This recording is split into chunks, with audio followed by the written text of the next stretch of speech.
This movie is like whenever you used to get all your action figures together, where you used to mix and match them and have dream battles. Yeah, that's what this movie's like.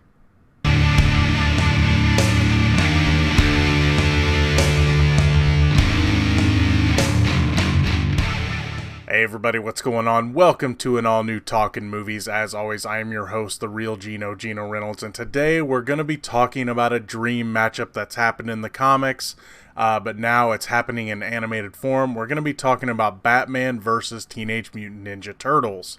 I'll do my best to avoid spoilers, but there is a few things I want to talk about, so there will be some plot stuff that I mention that might be considered spoilery. What this movie is about.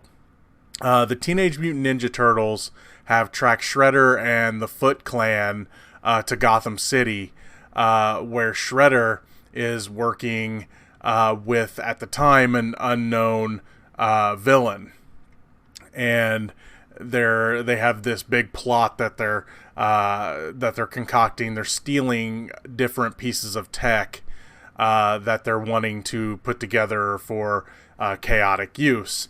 Batman is investigating these thefts as well. At first, he ends up against the Turtles because they both think they're working on the bad guy's side, but then they realize that they're allies and that they're fighting the same foes. So they team up and end up fighting both the Foot Clan and the League of Shadows. Okay. As I mentioned in the intro, this movie is just one of those cool team-up movies where you wonder how they're going to put it together, and they just do. I really enjoyed how they did things in this movie, how they made the universes fit together. It does confirm that New York and Gotham City exist in the same universe. One thing I was afraid of is that they were going to do some stupid things with like mutations, and I thought they were doing it at first.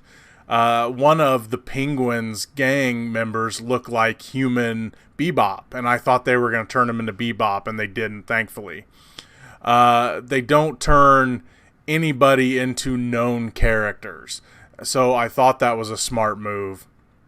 The coolest part of the movie, I have to say, is you wondered how they were going to explain, who's better at the ninja stuff, and it is clearly Batman.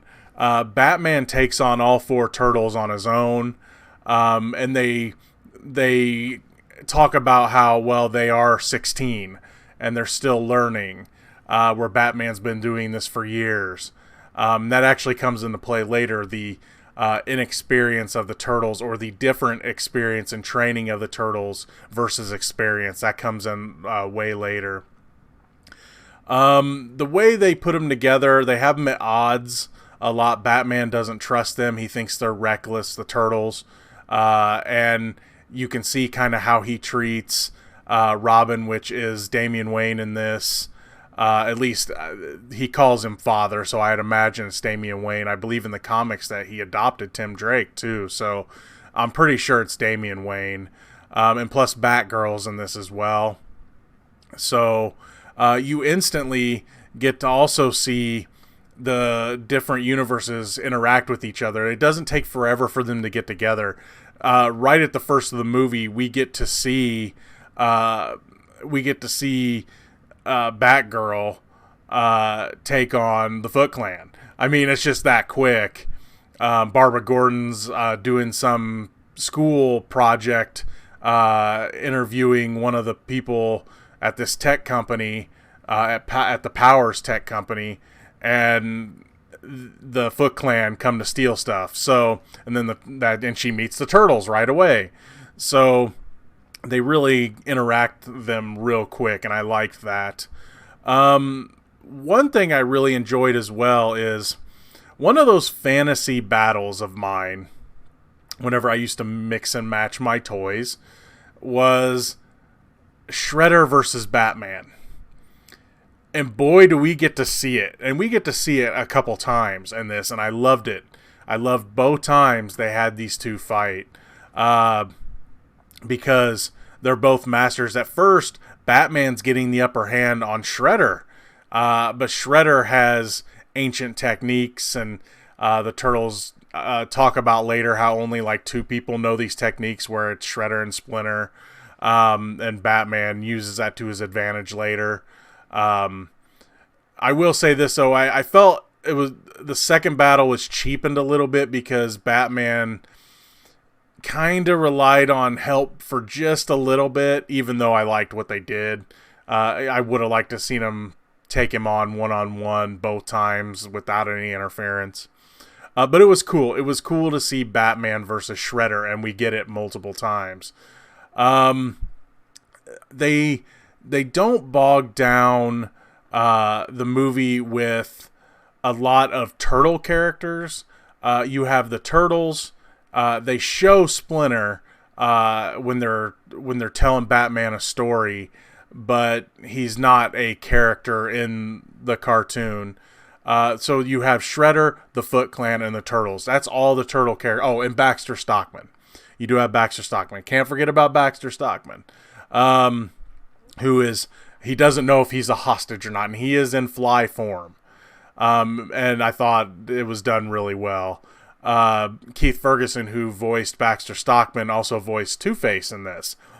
There is a lot of Batman characters in this, because they do go to Arkham Asylum, and Batman and the Turtles have to deal with Mr. Freeze. They have to deal with Bane, Harley Quinn, Poison Ivy.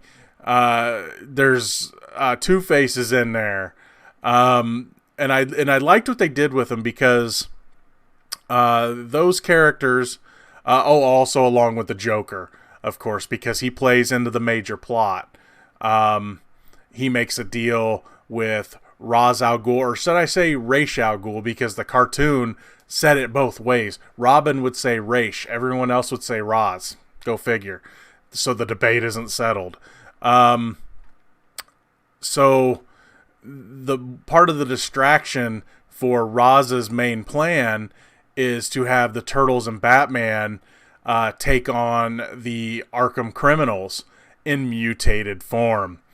And I loved what they did with the mutations, because if the character had some form of characteristic that would play into their mutation. Poison Ivy mutated into a mutant plant. Mr. Freeze was a polar bear. Two-Face's, it took me a second to figure it out. His head split, and there were 2 cats, and I'm like, oh, they're Siamese cats. So they did things like that. The deepest cut had to be Harley Quinn.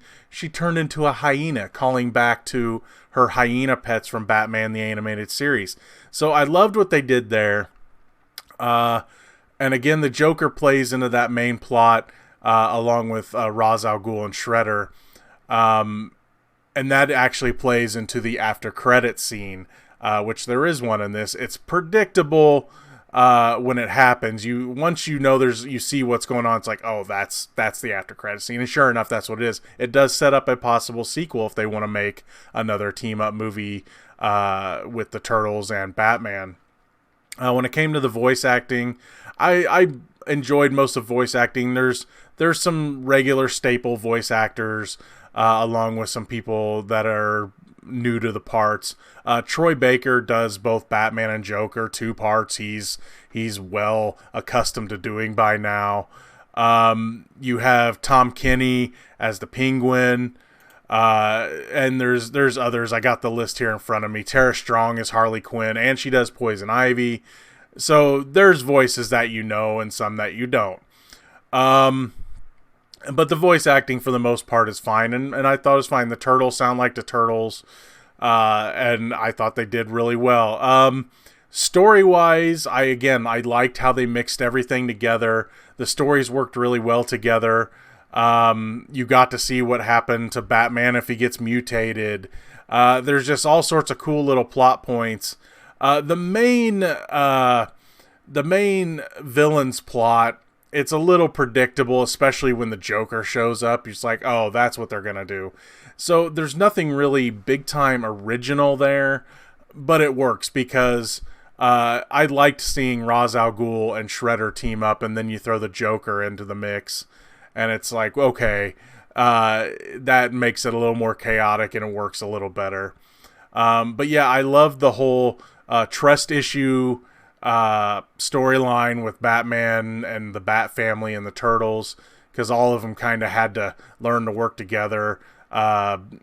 Robin didn't want to work with the Turtles, but he learned to, especially he ended up liking them a lot, and he's even the one, whenever Batman wants to send them back to New York City before the final battle, it's Robin that says, look, they saved your life and we need to work together. And it's weird because Raphael becomes the voice of reason at that part. There is a few times where Batman will say something that's uncharacteristic of Batman, like cowabunga, but he doesn't say it like Michelangelo. He says it like Batman would say it. So there's a few times where you just kind of like, okay, you give it to it though, because you're having a good time. I enjoyed the heck out of this movie. I liked the animation, even though I think Donatello looked a little too human. I did enjoy the animation. I liked the story. The voice acting was good. It was fairly violent. I was a little surprised at how violent it was. Batman is interrogating one of the Foot Clan, and the Foot Clan's about to give something up, and all of a sudden a throwing star gets thrown into his head and blood starts gushing. And I'm like, oh, it's that kind of movie. It's not R-rated. It's definitely PG-13, and the movie is rated PG-13. But I dug this movie. Is it perfect? No. Is the villain's plot really original? No. But all the pieces coming together, the interactions of the characters, I love things. Again, there was Shredder and Batman. I love seeing Leo and Ra's al Ghul fight, because Ra's al Ghul starts bragging about how he's had, centuries of training, and Leo shows him that a young man could fight dirty, and I kind of like that, especially as someone as honorable as Leo is. Watching him fight dirty was kind of cool. Again, all the characters fit together well. I was really surprised, to be honest.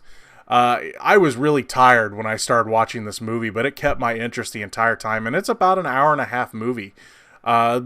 They've been getting a little longer with these animated films. Normally they used to run about 70 or so, if I'm not mistaken, and it's about an hour-and-a-half, but it kept my interest the entire time. And again, if you watch it, definitely watch after the credits, because they do tease a possible sequel. So I would recommend it. Would I buy it? Probably not, but for fans of Batman and the Teenage Mutant Ninja Turtles, I think it makes at least a very, very solid rental. That's going to be all for this edition of Talkin Movies. If you like what you've heard here, please subscribe to the Real Geno YouTube channel, like this video, and if you have anything to say about Batman versus the Teenage Mutant Ninja Turtles, please feel free to leave a comment in the section below. Till next time, I'm your host, the Real Geno, Geno Reynolds. Cowabunga.